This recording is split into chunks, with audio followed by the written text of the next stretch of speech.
यह खूबसूरत स्त्री जा रही है, यह सोने का गहना पहनी है। कर्म की परिभाषा तो लोग जानते ही नहीं, इसलिए जितने लोग ज्यादा भावुक होते हैं सबका शोषण होता है। यही एहसास कराता है कि हम परमात्मा से अलग हो गए हैं। हर वो चीज जो आपके हित में नहीं है वो द्वंद्व पैदा करेगी।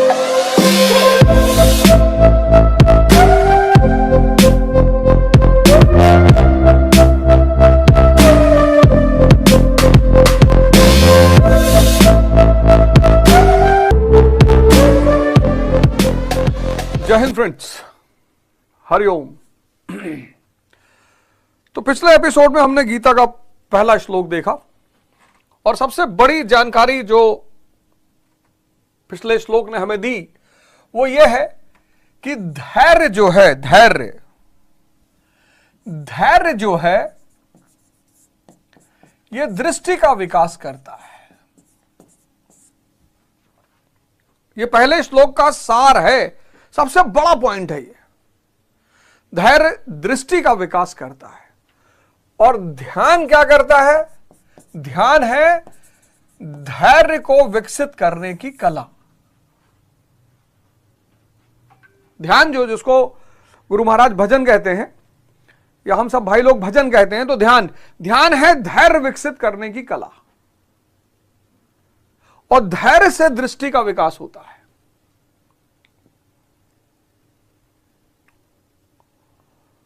और एक बार दृष्टि बढ़ने लगे, सृष्टि अपने आप बदलने लगती है।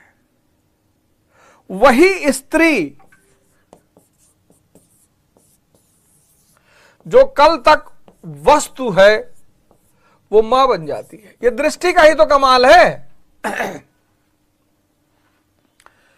आपके दबाने से कुछ नहीं होगा कि भावना दबा लिया, विचार दबा लिया, दबा लोगे विस्फोट कर जाएगा। दृष्टि का विकास करो, इसका विकास करो कि जो स्त्री को भोग की वस्तु समझ लिया गया, ये आपकी दृष्टि में मां हो जाए। बस समझ लो यहीं से जीवन परिवर्तन की शुरुआत। और हम सब इससे गुजरते हैं। ऐसा नहीं है कि कोई पैदाइशी साधु कोई होता होगा। हम सब पहला चरण इंद्रियों से गुजरते हैं, हम सब। इसलिए मैंने आपसे पिछली बार भी कहा, गिल्ट मानने की कोई वजह ही नहीं है। खुद को पापी समझने की कोई वजह ही नहीं, अज्ञानी समझने की वजह है। अब हम आते हैं दूसरे श्लोक पे। संजय उवाच। पहला क्या है? धृतराष्ट्र उवाच। हम सब अज्ञानी हैं, तो अज्ञानता से ही शुरुआत होगी। इसलिए जितने कर्म अज्ञानता में हुए हैं उस पर दुखी होने की कोई जरूरत नहीं है। मैं तो देखता हूं इतने सारे लोग, भैया हमने बहुत पाप किए। जान के कौन करता है?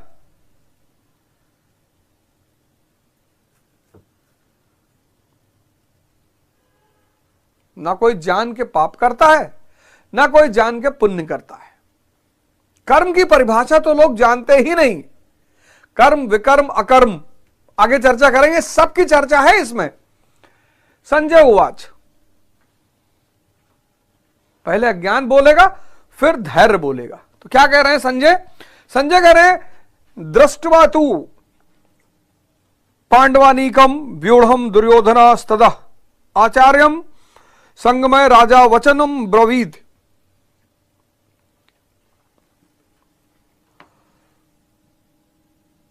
मतलब उस समय राजा दुर्योधन ने व्यूह रचना युक्त पांडवों की सेना को देखकर द्रोणाचार्य के पास जाकर कहा। अब यहां एक और कैरेक्टर आ गया, द्रोणाचार्य।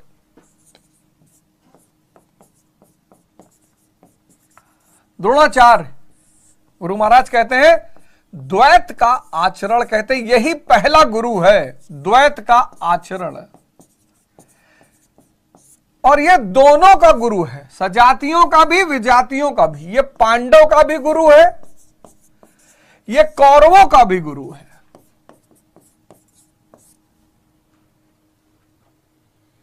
द्रोणाचार्य, द्वैत का आचरण।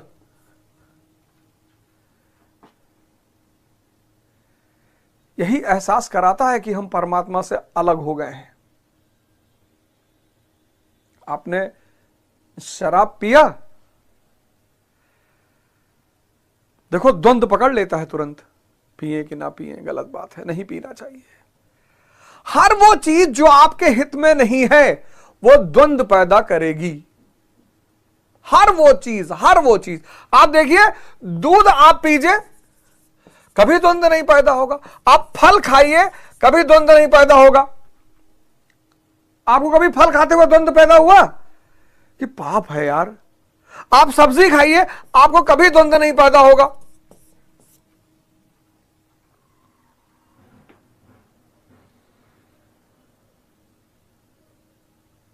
जहां द्वंद पैदा हो गया, द्वैत, वो एहसास करा रहा है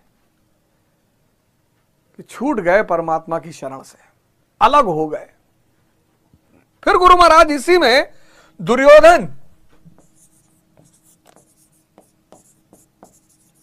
यानी मैं और मोह, लेकिन यही गुरु महाराज एक और परिभाषा देते हैं, कहते हैं दूषित धन। गुरु महाराज कह रहे हैं दूषित धन, दूषित। दुर्योधन यानी मैं और मोह, यानी इसको मैं चित्र को थोड़ा और क्लियर कर दूं, नहीं तो आपको बाद में वो, दुर्योधन यानी मैं या मोह। लेकिन गुरु महाराज ने कहा दुर्योधन का अर्थ एक और है, दूषित धन। धन तो है लेकिन दूषित है। क्यों दूषित है? आत्मिक संपत्ति में दोष उत्पन्न करता है। आत्मिक संपत्ति, आत्मिक संपत्ति में दोष उत्पन्न करता है।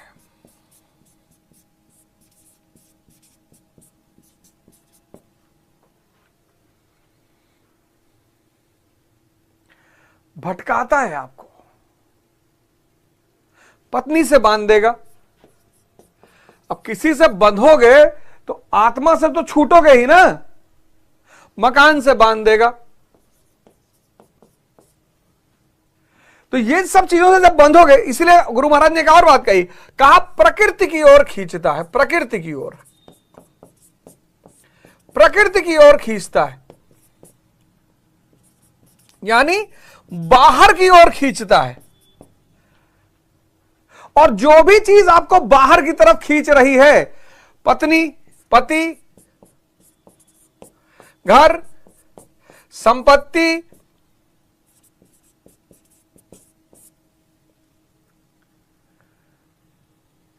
इत्यादि, ये सब आपको बाहर की तरफ खींच रही है, सब।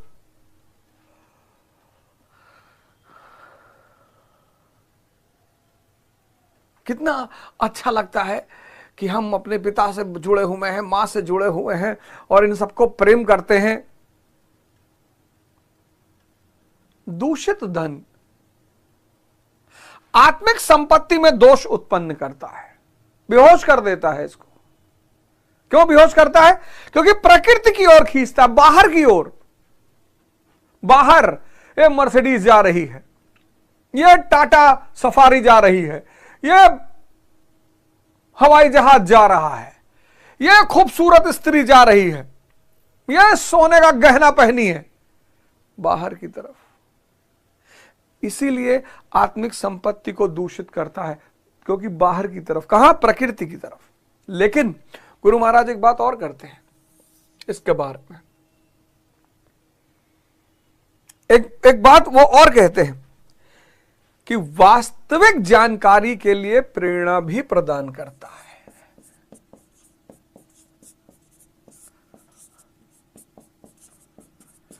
जानकारी के लिए प्रेरणा भी प्रदान करता है।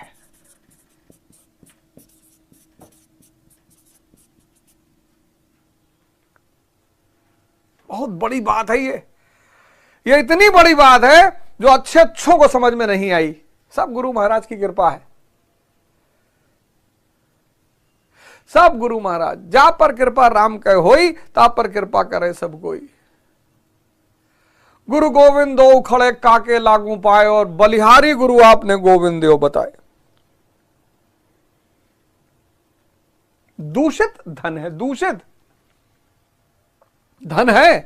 हीरे को पत्थर नहीं बताता।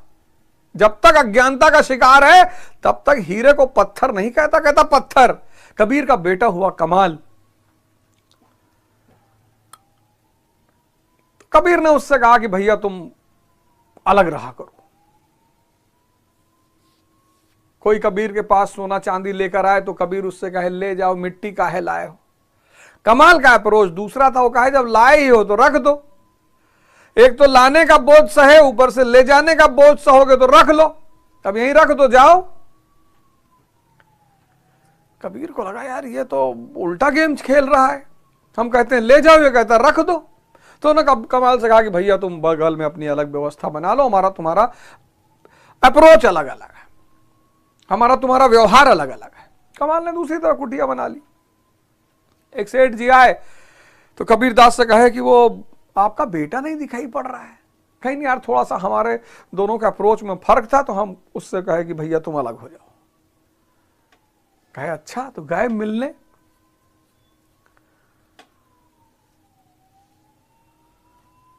तो कहे महाराज मैं आपके लिए हीरा लेकर आया हूं। कहा बहुत अच्छा, लाए हो तो रख दो।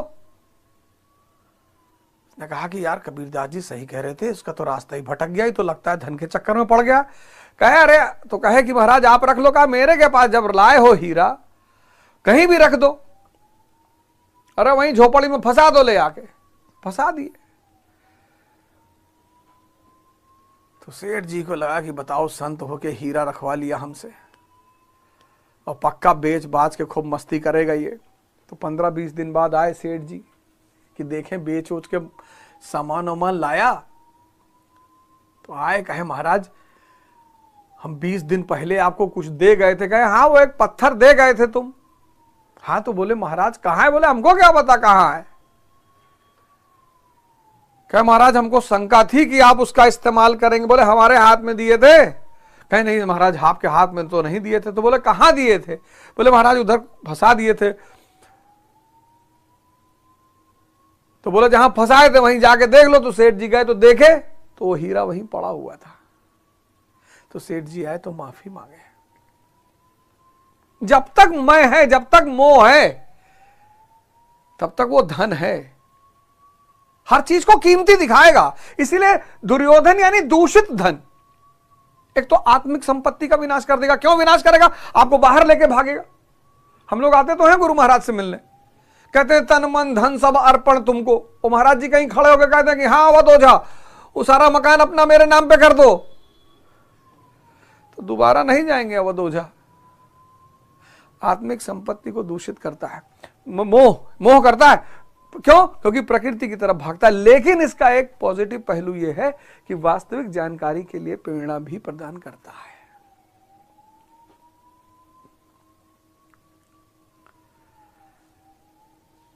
इसको जानना है।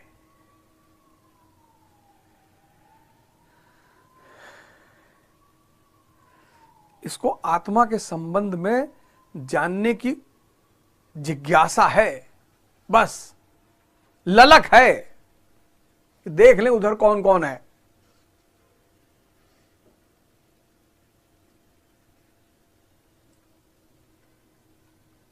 तो द्रोणाचार्य द्वैत आचरण दोनों का गुरु है। दूध पीने के लिए मना नहीं करेगा, फल खाने के लिए मना नहीं करेगा, सब्जी खाने के लिए मना नहीं करेगा, लेकिन शराब पिएगा व्यक्ति तो पी लेगा। कहेगा अरे राजा महाराजा पीते हैं और जूलियस सीजर भी पीता था और ये यूरोप में तो सभी लोग पीते हैं, वहां कौन सा जो है मार विनाश हुआ जा रहा है। द्वंद्व, द्वैत।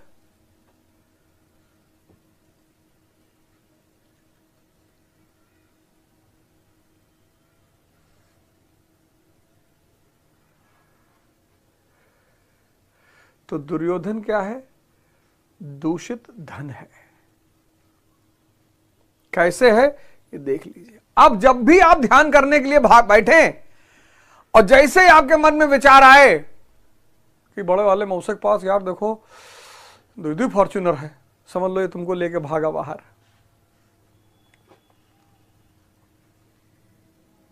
तो जैसे तुम जब बाहर भागोगे तो अंदर वाले से मुलाकात कैसे होगी?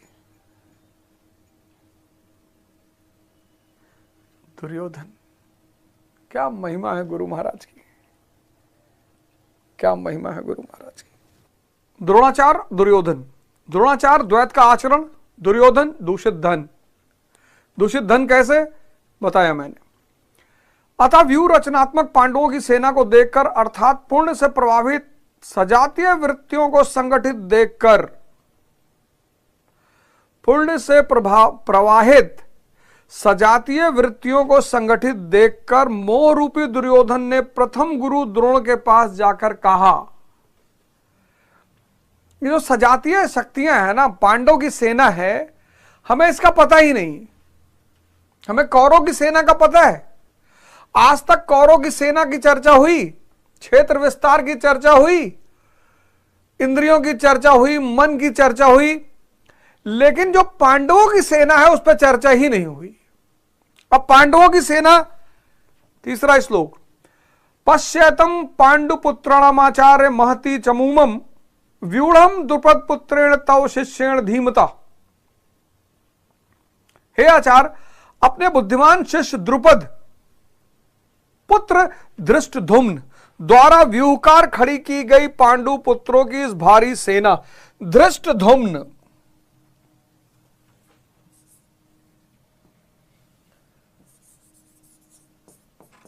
धृष्टद्युम्न,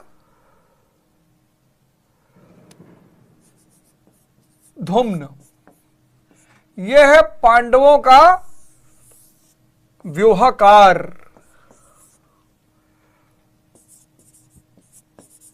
पांडवों का व्यूहकार है ये धृष्टद्युम्न।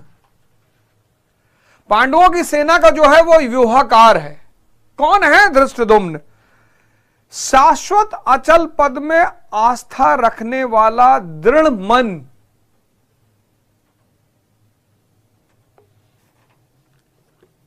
यही तो मुश्किल है।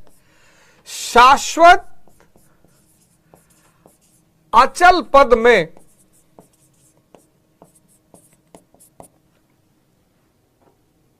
विश्वास रखने वाला दृढ़ मन।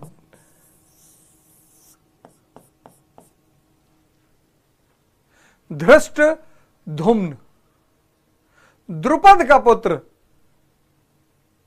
द्रुपद पर भी मैं आऊंगा भी कि द्रुपद क्या है। द्रुपद कौन है? धृष्टद्युम्न। यह पांडवों की सेना का व्यूहकार है, यानी जिसका मन कमजोर है वो साधना के मार्ग पे चल ही नहीं सकता।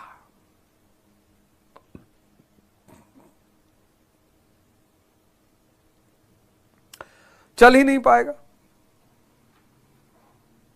इसीलिए तो आज 98% लोग कमजोर हैं, रो रहे हैं, परेशान हैं। यानी साधना पथ पर जो पहला आदमी हमें लेकर चलेगा वो है धृष्टद्युम्न, यानी दृढ़ मन।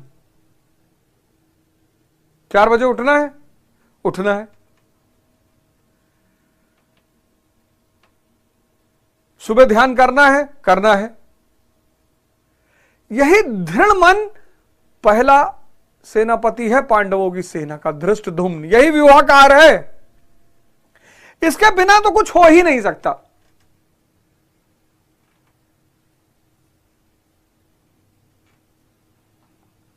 लेकिन सवाल अब यह उठा कि यह मन में दृढ़ता आएगी कैसे? देखो, सारी बातें किताबें में नहीं लिखा जाएगा। अगर सारी बात इस किताब में लिख दी जाती तो इस किताब में इस जमीन से लेकर आसमान तक के पन्ने होते।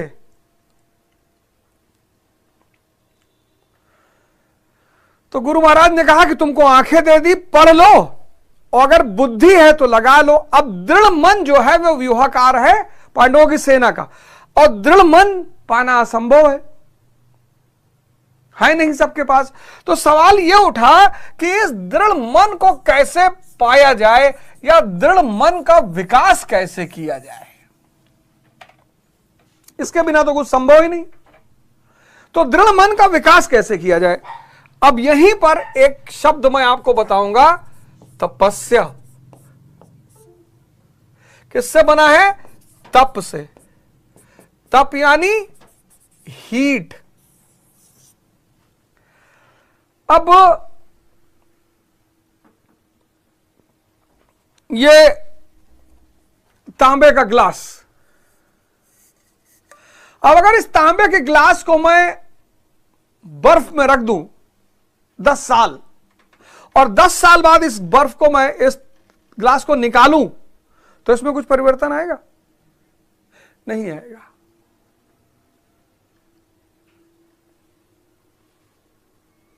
तो अगर इस तांबे के ग्लास में हमें परिवर्तन करना है तो क्या करना पड़ेगा? इसको हीट देनी पड़ेगी, तब ताप देना पड़ेगा। ताप, ताप से शब्द आया तप। बदलने के लिए किसकी जरूरत पड़ती है? ताप की। और ताप से पैदा हुआ तपस्या। तो पता कर लो कि मेल्टिंग पॉइंट तांबे का कितना है। हर धातु का अलग अलग मेल्टिंग पॉइंट है ना, तो तांबे का मेल्टिंग पॉइंट पता कर लो, 1100 डिग्री सेल्सियस। 1100 degree Celsius. अब तांबे का, कॉपर का मेल्टिंग पॉइंट है 1100 डिग्री सेल्सियस। तो अब आपको पता करना पड़ेगा कि आप क्या हैं। तब सत्व गुण के मालिक हैं कि रज गुण के मालिक हैं कि तम गुण के मालिक हैं।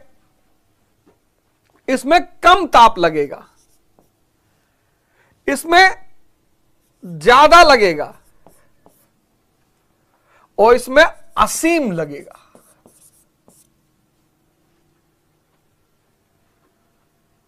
तो जब सुबह 4 बजे नींद खुलेगी ना, और आप सात्विक गुण के मालिक हैं, तो आप उठ जाएंगे। रज गुण के मालिक हैं, थोड़ा रोना गाना पड़ेगा लेकिन उठ जाएंगे। तमो वाला तो उठवा नहीं करेगा, मारो पीटो, एक बाल्टी पानी डालो,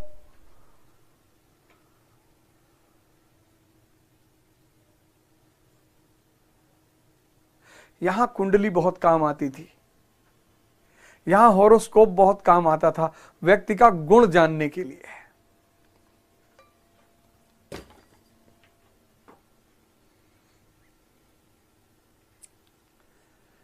तो दृढ़ मन को पैदा करने के लिए क्या करना पड़ेगा?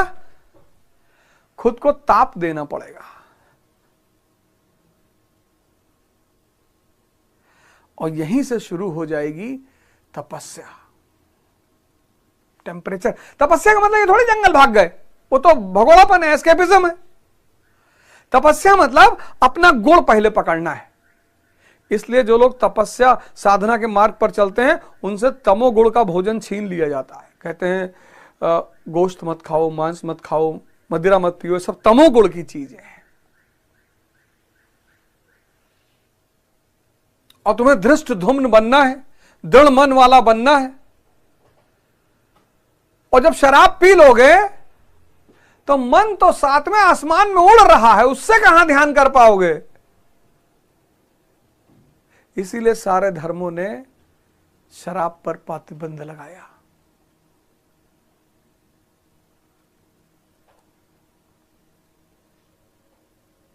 क्योंकि वो मन को मनचला बना देता है। आज तक तुमको किसी ने बताया नहीं होगा कि सारे धर्मों ने शराब पर प्रतिबंध क्यों लगाया।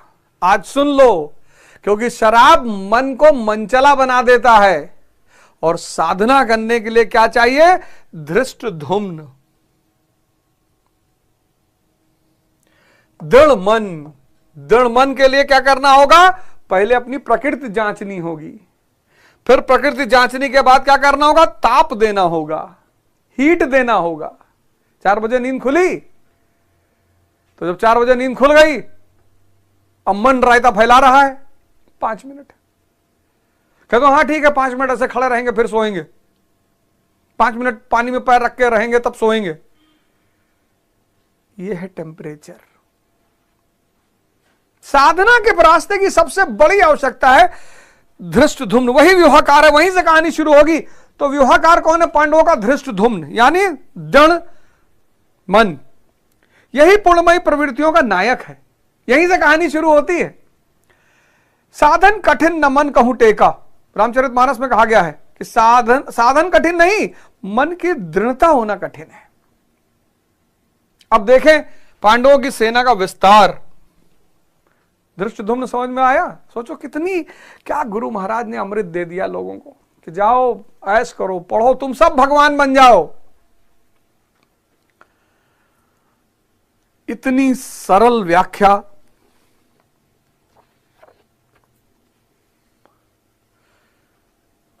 इस घोर कलयुग में सबको पता है गीता मुक्ति का मार्ग है, लेकिन कैसे?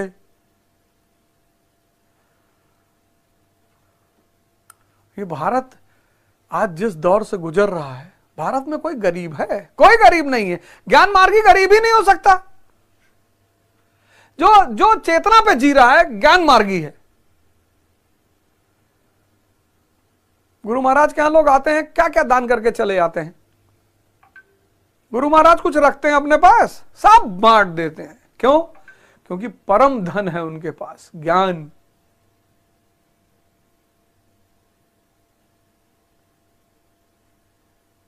तभी तो बाकी सारी चीजें छोटी नजर आती हैं।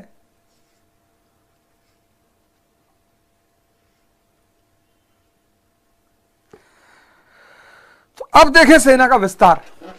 तो यथार्थ गीता लेकर आइए, हिंदी में भी है और इंग्लिश में भी है। आपको इंग्लिश समझ में आती है, आप इंग्लिश वाला वर्जन लेकर आइए, ये देखिए। और यथार्थ गीता फ्री में भी बांटी जा रही है। लेकिन मैं आपसे कह रहा हूं कि फ्री इस दुनिया में कुछ भी नहीं है। अगर आपको एक श्लोक से आपका जीवन बदले, तो आप इस गीता के बदले में कुछ ना कुछ आश्रम में दान करिए। ये मेरा व्यक्तिगत रिक्वेस्ट है, ये मुझसे किसी ने कहा नहीं है। इतना महान अमृत, इतना महान अमृत, लाख लाख रुपए की शराब पी जा रहे हैं लोग। इतना महान अमृत आप जब गीता मंगाइए, तो जो कीमत आप अफोर्ड कर सकते हैं, 200 रुपया, 300 रुपया, उसको दीजिए जरूर।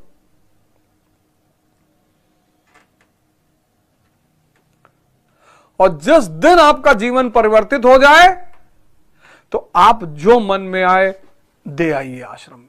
लेकिन गीता है तो फ्री में, लेकिन आप कुछ ना कुछ जरूर दीजिए।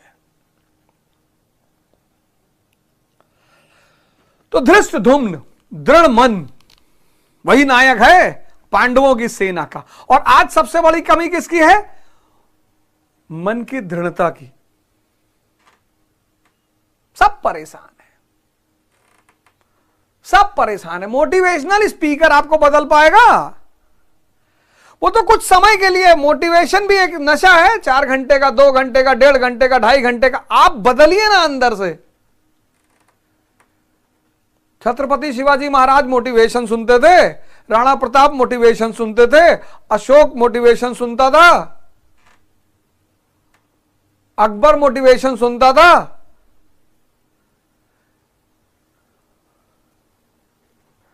है? तो चौथा श्लोक।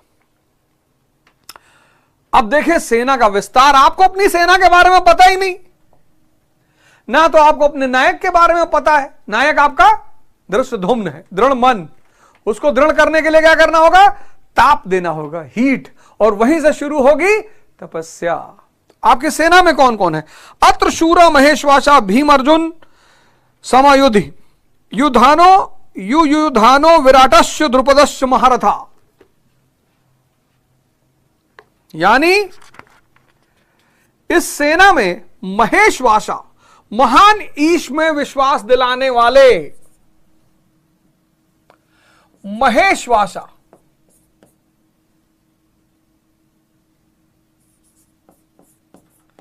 महान ईश में विश्वास दिलाने वाले,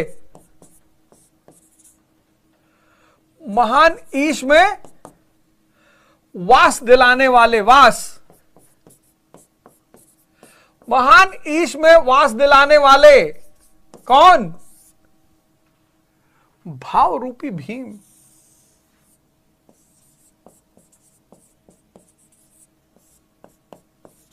भाव रूपी भीम बहुत बड़ी शक्ति, लेकिन अगर चेतना के अधीन ना हो तो मिसयूज हो जाए।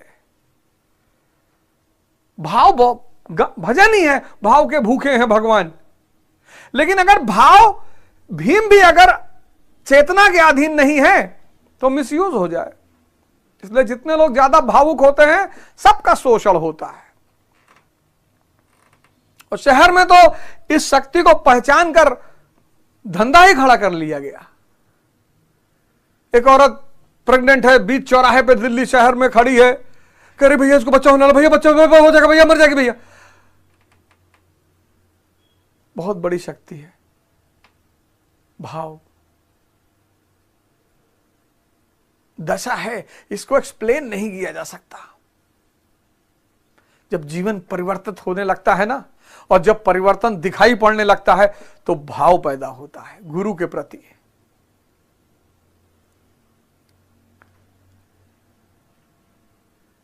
कि यार क्या बता दिया यार इस आदमी ने। और वो भाव ही एक होता है। कभी कभी लोग गुरु के पास जाते कहते हैं भैया हम लेंगे ना 5 किलो मिठाई, हमारी मिठाई है ना, लेकिन भाव बहता है।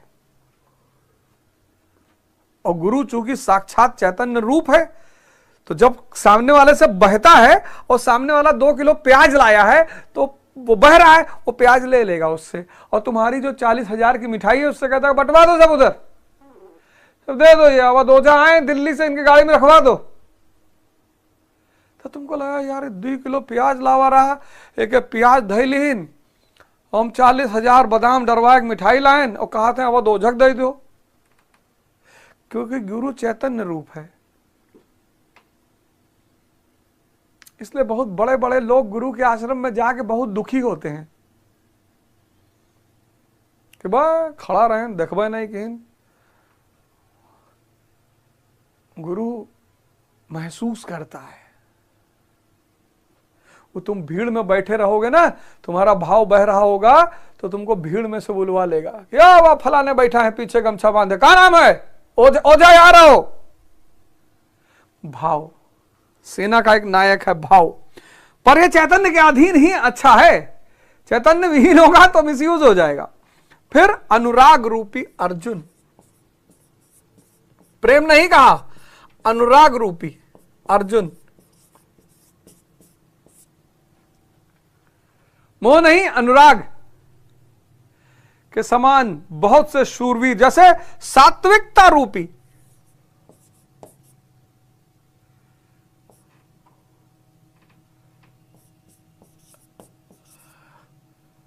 सात्विकता रूपी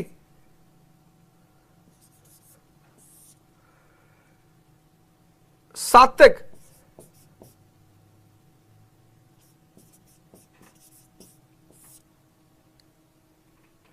विराट, सर्वत्र ईश्वरीय प्रवाह की धारणा, ईश्वरीय प्रवाह की धारणा विराट,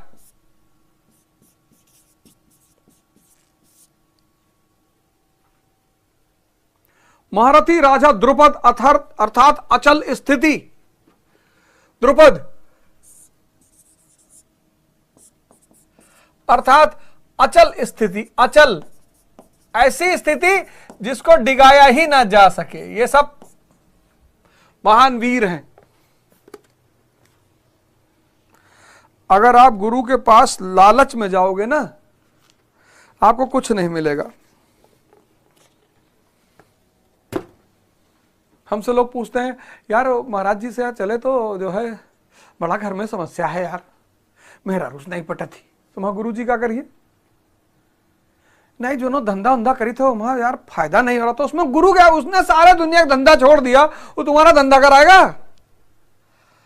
वो खुद का तो सारा धंधा छोड़ के बैठा है, खुद उसका परिवार, लड़का बीवी बच्चा कुछ है ही नहीं, वो तुमको उससे मुक्त करा रहा है और तुम उससे वही मांगने जा रहे हो।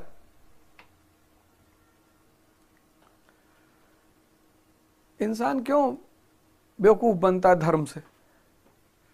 क्योंकि ये लालची है। धर्म इसका शोषण नहीं करता। ही बहुत गलत इल्जाम है धर्म के ऊपर कि धर्म व्यक्ति का शोषण करता है। व्यक्ति जाता है साहब सुंदर लड़की से जो ब्याह हो जात, तो जहां डिमांड है वहां सप्लाई है कि कराएंगे तुम्हारी शादी, आओ। क्या नाम है? बिरजू नाम है जी। अच्छा अच्छा, हाँ 21,000 रुपया लगेगा जी जी जी, लगाएंगे। धर्म किसी का शोषण नहीं करता। हर कमजोर मानसिकता का व्यक्ति अपनी महत्वाकांक्षा पूरी करने के लिए धर्म की शरण में जाता है और वहीं वो पाखंड का शिकार हो जाता है। पाखंड कुछ है थोड़ी, कमजोर मानसिकताओं द्वारा प्रोत्साहित की गई विधा को पाखंड कहते हैं। जहां शक्तिशाली मानसिकताएं रहेंगी वहां पाखंड चलेगा ही नहीं।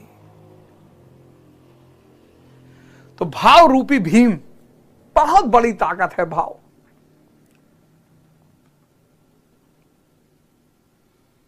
और अनुभूति की है, अनुभूति की बात है कि देख रहे हो गुरु महाराज को रो रहे हो, वो रो रहे हो, आंसू बह रहा है, क्यों बह रहा है नहीं पता, भाव बह रहे हैं। अनुराग,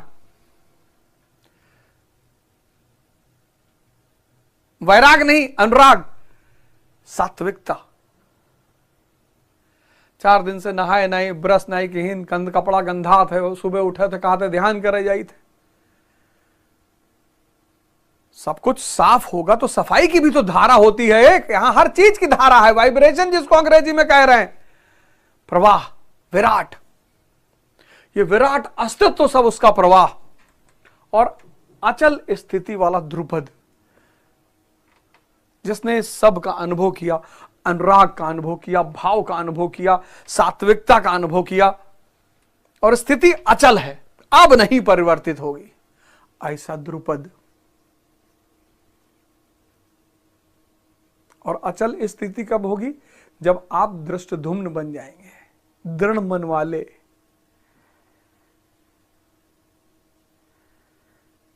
आपको पता था अपनी सेना के बारे में?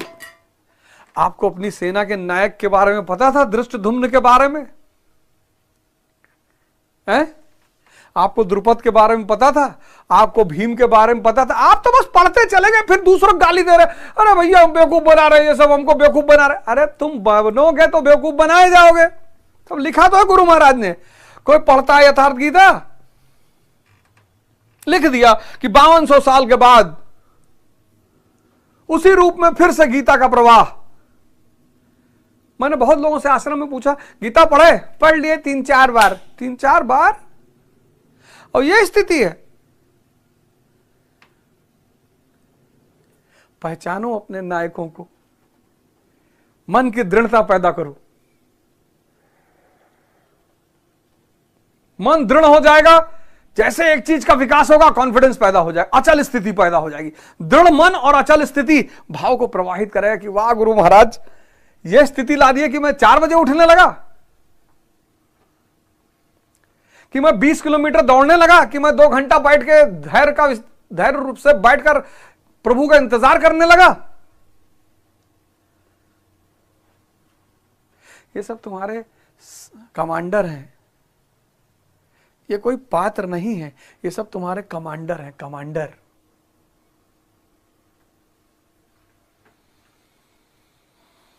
गुरु महाराज को मैं यहीं से सत नमन करता हूं, चरण वंदना करता हूं कि उन्होंने इस धरती को बचाने का एक अहम प्रयास किया, और जो गीता भगवान श्री कृष्ण के श्रीमुख से निकली थी उनको एक बार फिर से एक सहज भाषा में हम लोग के सामने प्रस्तुत किया। गुरु महाराज को चरण वंदन, प्रणाम, हरिओम।